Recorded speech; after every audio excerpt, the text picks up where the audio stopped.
आज के लेक्चर में हम कंसेप्चुअल क्वेश्चन नंबर 3 डिस्कस करने जा रहे हैं। कंसेप्चुअल क्वेश्चन का स्टेटमेंट है how many radians account for circumference of a circle, how many steradians account for circumference of a sphere. इस क्वेश्चन के हमारे पास दो पार्ट है। सबसे पहले पार्ट 1 को पार्ट ए को एक्सप्लेन करने की कोशिश करते हैं।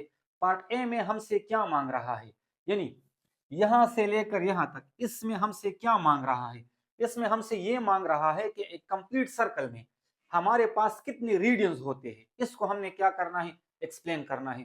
तो सबसे पहले हम वन रेडियन को डिफाइन करते हैं। वन रेडियन हमारे पास क्या होता है, the angle subtended by an arc whose length is equal to the radius, we know that theta is equal to L by R. यानी सबसे पहले हम वन रेडियन को डिफाइन करते हैं, क्योंकि रेडियन हमारे पास क्या है, एक प्लेन एंगल का यूनिट है। तो रेडियन हम किसको कहते हैं, याद रखना स्टूडेंट। लेट सपोज ये अगर हमारे पास एक सर्कल है और ये इस सर्कल का सेंटर है, ये हमारे पास क्या है, इसका रेडियस है। क्लियर।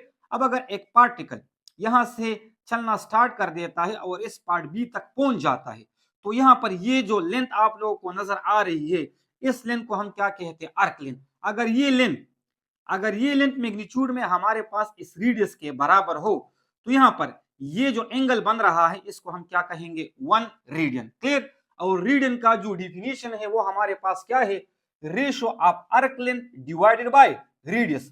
तो अगर हमने 1 रेडियन को डिफाइन करना है तो 1 रेडियन को हम किस तरह से डिफाइन कर सकते हैं कि अगर ये आर्क लेंथ रेडियस के बराबर हो, अगर ये आर्क लेंथ हमारे पास रेडियस के बराबर हो, तो यहाँ पर ये जो एंगल बन रहा है इसको हम क्या कहते हैं, 1 रेडियन। तो अगर एल आर के बराबर हो तो आर आर के साथ कैंसिल हो जाएगा। इस दौरान ये जो एंगल हमारे पास बनेगा इसको हम क्या कहेंगे, 1 रेडियन। उम्मीद करता हूं कि यहां तक आप लोग समझ चुके होंगे। अब इसके बाद जो क्वेश्चन में हमसे मांग रहा है उसको एक्सप्लेन करते हैं।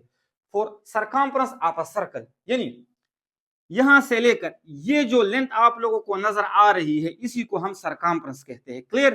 तो ए से लेकर वापस जब हम ए तक पहुंच जाए इसी को हम क्या कहते हैं, सरकमफ्रेंस कहते हैं। तो पूरे के पूरे सर्कल में हमारे पास कितनी रेडियंस बनेंगे, इसको हमने क्या करना है, एक्सप्लेन करना है। Clear. There are 2 pi radians for circumference of a circle. अगर हम एक कंप्लीट सर्कल में देखें तो ये जो एंगल रेडियन में बन रहा है ये किसके बराबर होगा, ये 2 पाई रेडियंस के बराबर होगा।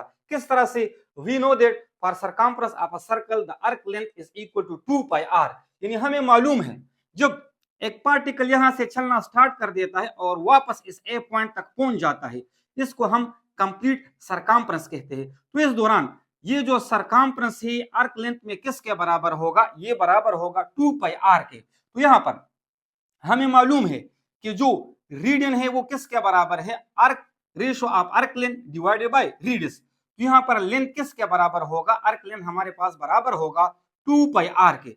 आर आर कैंसिल हो जाएगा, यहां पर हमारे पास क्या रह जाएगा, 2 पाई रेडियन। तो इसका मतलब ये हुआ कि कंप्लीट सर्कल में ये जो एंगल हमारे पास बनेगा ये कितनी रेडियंस के बराबर होगा, ये 2 पाई रेडियंस के बराबर होगा। उम्मीद करता हूं कि यहां तक आप इसको समझ चुके होंगे। Radian is the unit of angle, यानी प्लेन एंगल का ये हमारे पास क्या है, यूनिट है। डिग्री के बजाय हम रेडियन को क्यों यूज करते हैं, क्योंकि रेडियन से हमारे पास जो कैलकुलेशन होती है वो आसान होती है। क्लियर। अब इसके बाद हम इस कंसेप्चुअल क्वेश्चन के पार्ट बी को सॉल्व करते हैं, पार्ट बी को एक्सप्लेन करते हैं। पार्ट बी में हमसे क्या मांग रहा है कि एक कंप्लीट स्फीयर में हमारे पास कितने स्टेरेडियंस होते हैं, क्योंकि 3D में हमारे पास जो सॉलिड एंगल होता है उसके लिए हमने जो यूनिट बनाया है वो क्या है, वो हमारे पास स्टेरेडियन है। क्लियर। स्टेरेडियन के बारे में आप लोगों ने टॉपिक में पढ़ा होगा। यानी हम अगर 3 डायमेंशन में एंगल को डिस्कस करते हैं जिसको हम सॉलिड एंगल भी कहते हैं, तो इसके लिए हमने जो यूनिट बनाया है वो क्या है, वो स्टेरेडियन है।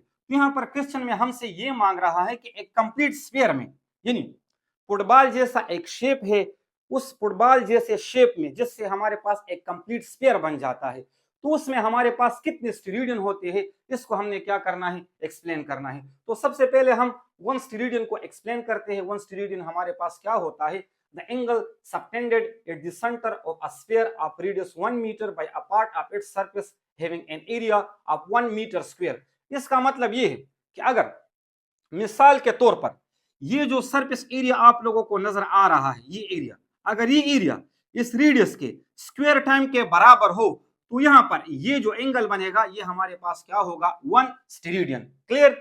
एक दफा फिर से एक्सप्लेन करने जा रहा हूं कि ये जो सरफेस एरिया है जिसको मैंने ए कहा है, अगर ये इस रेडियस के, इस स्फीयर के रेडियस के स्क्वायर टाइम के बराबर हो तो यहाँ पर ये जो एंगल बनेगा इसको हम क्या कहेंगे, 1 स्टेरेडियन। मिसाल के तौर पर अगर ये सरफेस एरिया हमारे पास कितना हो, 4 मीटर स्क्वायर, तो यहाँ का रेडियस कितना होना चाहिए, 2 मीटर, क्योंकि अगर हम 2 मीटर का स्क्वायर लेंगे तो ये इस एरिया के बराबर होगा।